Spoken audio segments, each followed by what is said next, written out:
আসসালামু আলাইকুম প্রিয় শিক্ষার্থীরা, আজকে আমরা দেখব 20তম লেকচার। আমাদের এই লেকচার হচ্ছে আমাদের অনুক্রম ধারা অধ্যায় শেষ করব।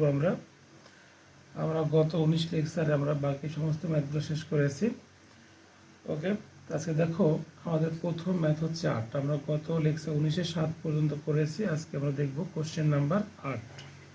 দেখো, একটি সমান্তর ধারার প্রথম, দ্বিতীয় ও দশম পদ একটি গুণোত্তর ধারার চতুর্থ পদ, প্রথম ও চতুর্থ পদ, এখানে একটু ভুল আছে, দেখো এখানে 7তম পদ হবে। কত হবে?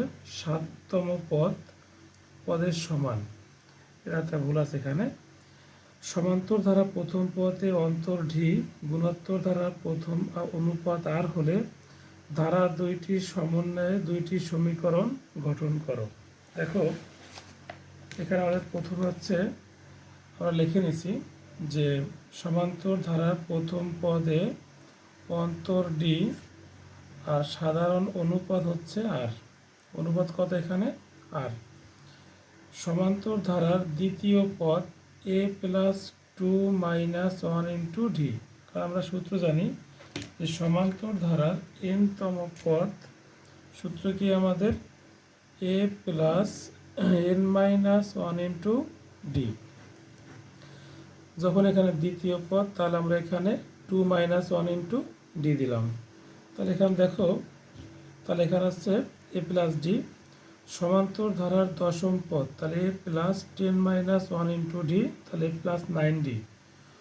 গুণোত্তর ধারার চতুর্থ পদ, তাহলে এ R to the power 4 minus 1, কারণ গুণোত্তর ধারার এনতম পদের সূত্র নির্ণয় হচ্ছে A R to the power N minus 1। গুণোত্তর ধারার এনতম পদ A R to the power N minus 1। Okay, এখানে চতুর্থ পদ যেহেতু, তাহলে এখানে এ R to the power 4 minus 1, তাই এ আর কিউব। গুণোত্তর ধারার সপ্তম পদ A R to the power 7 minus 1 equal to A R to the power 6। তাহলে এখানে কোশ্চেনে আমাদের বলছে, দেখো যে সমান্তর ধারার দ্বিতীয় পদ সমান হচ্ছে গুণোত্তর ধারার চতুর্থ পদ। কোশ্চেনে বলা আছে আমাদের যে সমান্তর ধারার দ্বিতীয় পদ সমান গুণোত্তর ধারার চতুর্থ পদ। তারপর বলা আছে সমান্তর ধারার দশম পদ গুণোত্তর ধারার সপ্তম পদের সমান। তাই এখানে লিখলাম, দেখো সমান্তর ধারার দশম পদ এ প্লাস 9ডি ইকুয়াল টু গুণোত্তর ধারার সপ্তম পদ A R to the power 6, 2 নম্বর সমীকরণ। তাহলে এখানে আমাদের ক নম্বরে বলছে সমীকরণ গঠন করো। এখানে আমরা সমীকরণ গঠন করলাম। এরপর দেখো 2 নম্বরে আমাদের বলেছে গুণোত্তর সাধারণ অনুপাত নির্ণয় করো। গুণোত্তর ধারার অনুপাত নির্ণয় করতে বলছে আর এর মান।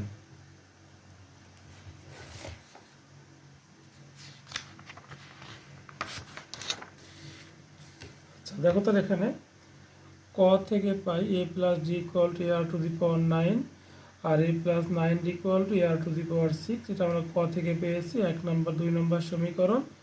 তো এটাকে আমরা সমাধান করছি। দেখো যে অপনয়ন পদ্ধতিতে, যে এই যে 9 2 নম্বর সমীকরণ ডি এর সহগ কত? 9। 9 গুণ দেব আমরা 1 নম্বর সমীকরণে, আর 1 নম্বর সমীকরণে ডি এর সহগ হচ্ছে 1, এই সহগ হচ্ছে 1। 1 গুণ দেব 2 নম্বর সমীকরণে, অর্থাৎ 1 নম্বরকে 9 দ্বারা গুণ আর 2 নম্বরকে 1 দ্বারা গুণ করে বিয়োগ, যেহেতু চিহ্ন একই সেহেতু বিয়োগ।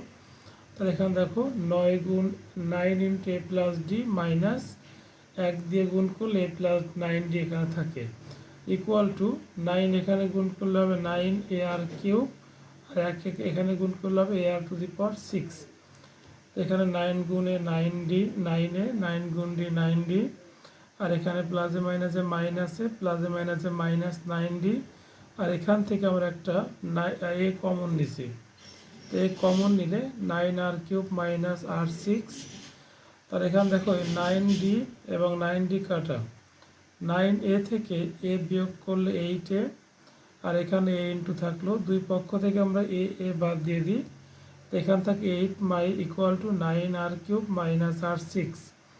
তারপর কী করলাম, এখানে দেখো তো এই দুইটাকে এদিকে নিয়ে আসলাম, মাইনাস আর 6 এখানে প্লাস আর 6 হয়ে গেল, মাইনাস 9 আর কিউব এখানে হয়ে গেল মাইনাস 9 কিউব আর প্লাস 8 এখানে থাকলে ইকুয়াল টু 0। এখানে আমরা কি করছি দেখো, এখানে করছি আমরা মিডল টার্ম 8 8 8, তাহলে 8 আর 1 যোগ করলে 9, আবার গুণ করলে কত 8। এখান থেকে কমন যায় আর কিউব, আর কিউব কমন নিলে আর কিউব মাইনাস 8, আর এখান থেকে কমন নিচ্ছি আমরা একটা -1, তো R cube minus 8, R cube minus 8 into R cube minus 1 equal to 0। এবার দেখো R cube minus 8 equal to 0 এবং R cube minus 1 equal to 0। R cube minus 8 equal to 0 লিখলাম, বা আর কিউব ইকুয়াল টু 8, বা R cube equal to 8কে লিখতে পারি আমরা 2 কিউব, দুই পক্ষ থেকে কিউব কিউব বাদ, তাহলে আর ইকুয়াল টু কত 2। এবার দেখো আর কিউব ইকুয়াল টু -1 বা R cube equal to 1, R equal to 1, যা গ্রহণযোগ্য নয়, কারণ আর ইকুয়াল টু 1 হলে গুণোত্তর ধারা হয় না, এই জন্য এখানে আর এর মানটা গ্রহণযোগ্য না।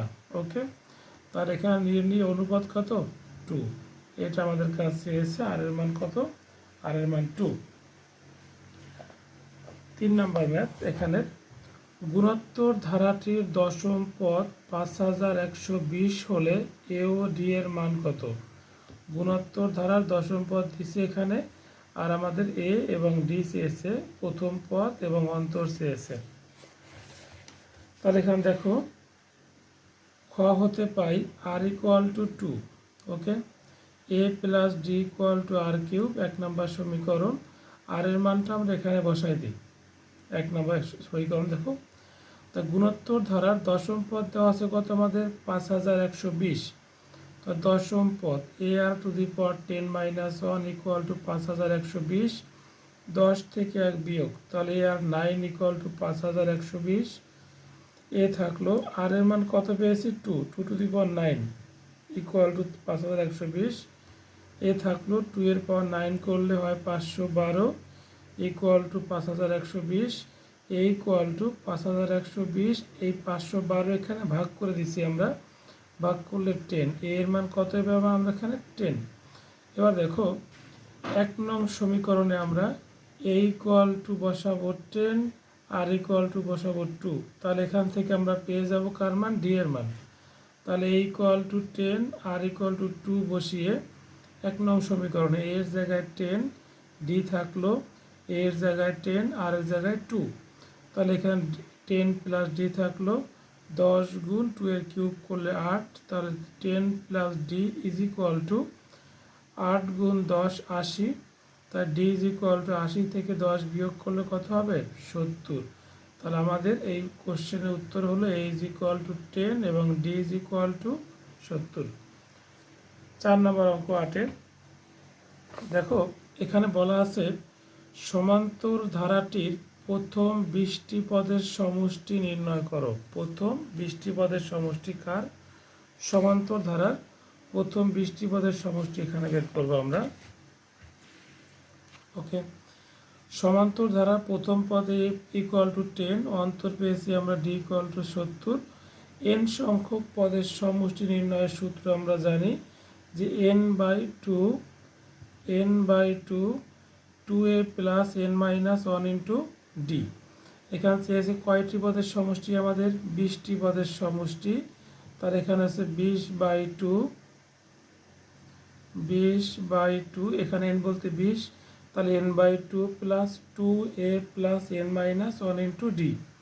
তাহলে n এখানে আমরা বসালাম 20, 2 এর মান হচ্ছে 10 এবং n এর মান হচ্ছে 20, আর ডি এর মান হলো 70। তাহলে 2 দিয়ে 20টা কাটলাম, এখানে 10, আর 2 গুণ 10 এখানে 20, আর এখানে 20 বিয়োগ 1 19, 19 গুণ 70 1330, 1330 যোগ 20 1350 গুণ 10 13500, অর্থাৎ উক্ত সমান্তর ধারাটির 20টি পদের সমষ্টি হলো 13500। এরপরে আমরা দেখব কোশ্চেন নাম্বার 9। একটি সমবাহু ত্রিভুজ আঁকো, এর বাহুগুলোর মধ্যবিন্দুর সংযোগ করে আরেকটি সমবাহু ত্রিভুজ আঁকো, ওই ত্রিভুজের বাহুগুলোর মধ্যবিন্দু সংযোগ করে আরেকটি সমবাহু ত্রিভুজ আঁকো, এইভাবে পর্যায়ক্রমে 10টি ত্রিভুজ অঙ্কন করলে সর্ববহিস্থ ত্রিভুজটির প্রতি বাহুর দৈর্ঘ্য 64 মিলিমিটার হলে সবগুলো ত্রিভুজের পরিসীমার সমষ্টি নির্ণয় করো।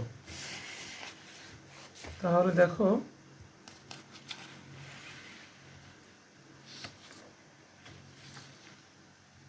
তার এখানে হচ্ছে আমাদের দেওয়া, দেখো প্রথম ত্রিভুজ অঙ্কন করলাম, তারপর আবার এই ত্রিভুজের মধ্যবিন্দু সংযোগ করে আরেকটা ত্রিভুজ অঙ্কন করলাম, তারপরে আবার এই ত্রিভুজের মধ্যবিন্দু সংযোগ করে আরেকটা ত্রিভুজ অঙ্কন করলাম। এরকম 10টা ত্রিভুজ অঙ্কন করা হয়েছে। সেই 10টা ত্রিভুজের পরিসীমার সমষ্টি এখানে আমাদের বের করতে হবে। আচ্ছা, তার দেখো এখানে সর্ববহিস্থ ত্রিভুজের পরিসীমা এখানে দেওয়া আছে। সর্ববহিস্থ ত্রিভুজের প্রত্যেক বাহুর দৈর্ঘ্য 64 মিলিমিটার। তাহলে পরিসীমা কত হবে? তাহলে 64 গুণ 3, সমবাহু ত্রিভুজ যেহেতু 192 মিলিমিটার। তারপরে আবার এই ত্রিভুজের পরিসীমা, দ্বিতীয় ত্রিভুজের পরিসীমা হবে এর অর্ধেক। অর্ধেক করবে, এখান থেকে আমরা 2 দিয়ে ভাগ করলাম, 96 মিলিমিটার। তারপরেরটা হবে এই 96কে এই ত্রিভুজের পরিসীমাকে আবার 2 দিয়ে ভাগ, তাহলে 48 মিলিমিটার। তারপরে যদি আবার আমরা করি তাহলে হবে 48 ভাগ 2, 24 মিলিমিটার। এরকম করে কমতে থাকবে। তার প্রথম ত্রিভুজের পরিসীমা 192, পরেরটা 96, তারপরেরটা 48, ডট ডট ডট এরকম আছে। তো আমরা এখানে দেখতে পাচ্ছি প্রথম পদ 192, এই ধারাটার অনুপাত যে কোনো পদ ভাগ তার আগের পদ, 96 ভাগ 192 করলে এখানে আসে 1/2। তো আমরা এখানে দেখলাম অনুপাতটা হচ্ছে আর এর মান হচ্ছে 1 থেকে ছোট। তাহলে আমাদের বলছে এখানে 10টি ত্রিভুজ এরকম আছে, 10টি ত্রিভুজের সমষ্টি কত, তার মানে n কত এখানে 10। তো দেখো সমষ্টি নির্ণয়ের সূত্র Sn = a × 1 - r⁴ ভাগ 1 - r। তার সমষ্টি চেয়েছে a এর মান 192 মাইনাস 1 মাইনাস r এর মান হচ্ছে 1/2, n এর মান হচ্ছে 10, 10টি ত্রিভুজ তাই, ভাগ 1 মাইনাস r এর মান হচ্ছে 1/2। এখানে 192 থাকলো আমাদের, 1 মাইনাস 1/2 এর পাওয়ার 10 করলে 1024, আর এখানে 2 × 2। যদি আমরা এখানে লসাগু করি, দেখো একবার যদি করা হয়েছে, এখানে 2 লসাগু করলাম, 2 × 2, আর এখানে হচ্ছে 1। তো এখানে কত হয় আমাদের 192, এখানে করলাম লসাগু 124, 124 গুণ 1, 124 আর মাইনাস 1। তো এখানে হচ্ছে 196 গুণ 124 মাইনাস 1 মানে 1024 মাইনাস 1 মাইনাস 1023 ভাগ 1024, আর এই 2 থেকে 1 বিয়োগ করলে এখানে 1/2 থাকে, যখন গুণ দিলাম হয়ে গেল 2/1। তো এখানে দেখো কাটাকাটি করলে হবে 3069/8, অর্থাৎ এখানে 10টি ত্রিভুজের পরিসীমা হচ্ছে 3069/8 মিলিমিটার।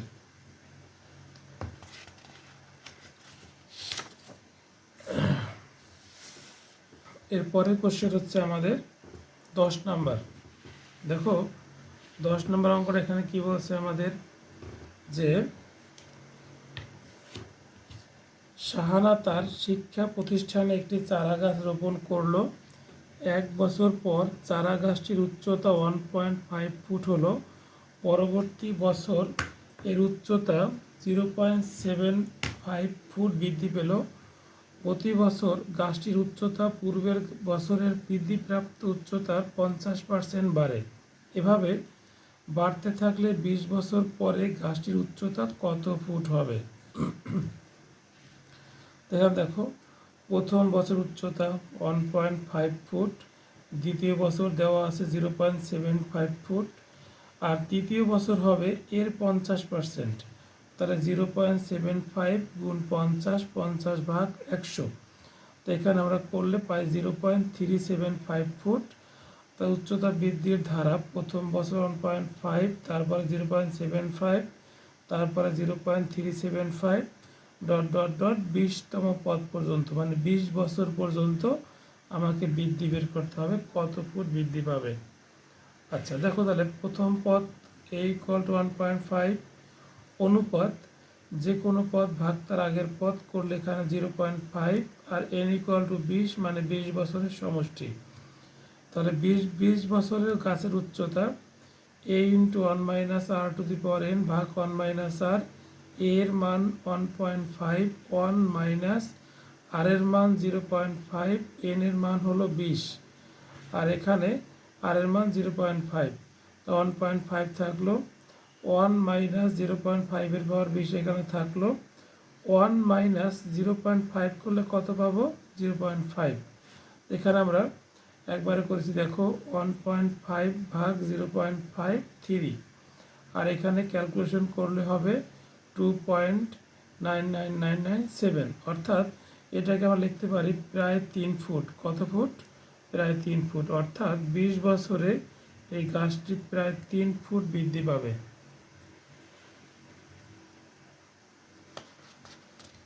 এরপরে আমাদের এই অধ্যায়ের লাস্ট অঙ্ক আজকে দেখো, লাস্ট অঙ্ক হচ্ছে 11 নম্বর। এখানে আছে তুমি তোমার পরিবারের গত 6 মাসের খরচের হিসাব জেনে নাও। প্রতি মাসের খরচকে একটি পদ বিবেচনা করে সম্ভব হলে একটি ধারায় রূপান্তর করো। তারপর নিচের সমস্যাগুলো সমাধানের চেষ্টা করো। ধারা তৈরি করা সম্ভব হয়েছে কি, হলে কোন ধরনের ধারা পেয়েছে ব্যাখ্যা করো। দেখো ধরি প্রথম 6 মাসের খরচ হাজারে, প্রথম মাসে 20,000, তারপরের মাস 25, তারপরে 30, তারপরে 35, তারপরে 40, তারপরে 45,000 হাজার হিসাব করলাম এখানে আমরা। তাহলে ধারায় রূপান্তর করতে হলে কী করতে হবে? মাঝখানে প্লাস চিহ্ন অ্যাড করতে হবে। তাহলে 20 যোগ 25 যোগ 30 যোগ 35 যোগ 40 যোগ 45 ডট ডট ডট, যা একটি সমান্তর ধারা। কেন? 25 থেকে 20 বিয়োগ করো 5, 30 থেকে 25 বিয়োগ করো 5, যা একটি সমান্তর ধারা। ওকে, পরে বলছি কি আমার দেখো তো, ধারার সমষ্টিকে একটি সমীকরণের মাধ্যমে প্রকাশ করো। তাহলে আমাদের এই ধারার প্রথম পদ হলো 20 এবং অন্তর হলো কত? 5। n সংখ্যক পদের সমষ্টি n/2, 2a plus n-1 into d, Sn থাকলো, n/2 থাকলো, 2 গুণ a এর মান হলো 20, n-1 থাকলো, d এর মান হলো 5, n/2, 20 গুণ 2 40, 5 গুণ n 5n, 5 গুণ 1 -5, n/2 থাকলে এখানে 40 মাইনাস 5 35 প্লাস 5n, এখান থেকে একটা 5 কমন নেওয়া যায়। তাহলে এটা হচ্ছে আমাদের সমীকরণ। কোশ্চেনে বলছে দেখো ধারার সমষ্টিকে সমীকরণে প্রকাশ করো। তো আমরা এখানে একটা সমীকরণে প্রকাশ করলাম। আচ্ছা এরপর কি বলছে আমাদের দেখো, গ নম্বরে পরবর্তী 6 মাসে সম্ভাব্য মোট কত খরচ হবে তা নির্ণয় করো। তাহলে এখানে আমরা পেয়ে গেছি যে n পদের সমষ্টি হলো 5n/2, 7 প্লাস n। তো যেহেতু বলছে 6 মাসে খরচ, তাহলে n এর মান হলো 6, n = কত? 6। আমরা এইখানে n = 6 বসাই দেব। এই যে 5 গুণ 6/2, 7 প্লাস 6, এই যে n ছিল, n এ আমরা 7 বসালাম। তার এখানে কত হয়? 2 দিয়ে 6 রে কাটলে এখানে কত হবে আমাদের? 3, 3 গুণ 5 15, আর 7 যোগ 6 13, 15 আর 13 গুণ করলে 195। অর্থাৎ এখানে আছে আমাদের, তাহলে বলছে কোশ্চেনে পরবর্তী 6 মাসে 195 দেওয়া আছে এখানে। আবার প্রথম 12 মাসের মোট খরচ এখানে কত আছে? তাহলে n এর জায়গায় 12 বসাই দেবা। কত বসাবা? 12, n জায়গায় 12, তাহলে 570 এখানে আছে। পরবর্তী 6 মাসের, অর্থাৎ এইখানে আমাদের 6 মাসের খরচ দেওয়া আছে, এর পরবর্তী 6 মাসের খরচের হিসাব আমরা বের করব। তো আমরা এখান থেকে এই পর্যন্ত যোগফল বের করলাম, তারপর এখান থেকে আমরা 12 মাসের বের করলাম। তাহলে 12 মাস থেকে যদি আমরা 6 মাস বিয়োগ করি তাহলে আমরা পেয়ে যাব এই 6 মাসের মোট খরচ। তো দেখো 570 থেকে 195 বিয়োগ করলে হয় 375, অর্থাৎ এখানে হবে 3,75,000 টাকা তার পরবর্তী 6 মাসের খরচ। ওকে, এরপর দেখো খ নম্বর, পরিবারের মাসিক বা বার্ষিক খরচ সম্পর্কে তোমার উপলব্ধি লিপিবদ্ধ করো। প্রত্যেক মাসেই পূর্ববর্তী মাস হতে পরবর্তী মাসের খরচ বৃদ্ধি পাচ্ছে, কারণ বর্তমান বাজারের ব্যবস্থায় দ্রব্যমূল্য বৃদ্ধি পেয়ে নিয়ন্ত্রণের বাইরে চলে যাচ্ছে।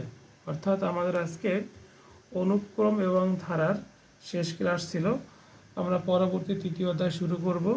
তোমাদের যার যে সমস্যা কমেন্টে জানাবে। আল্লাহ হাফেজ।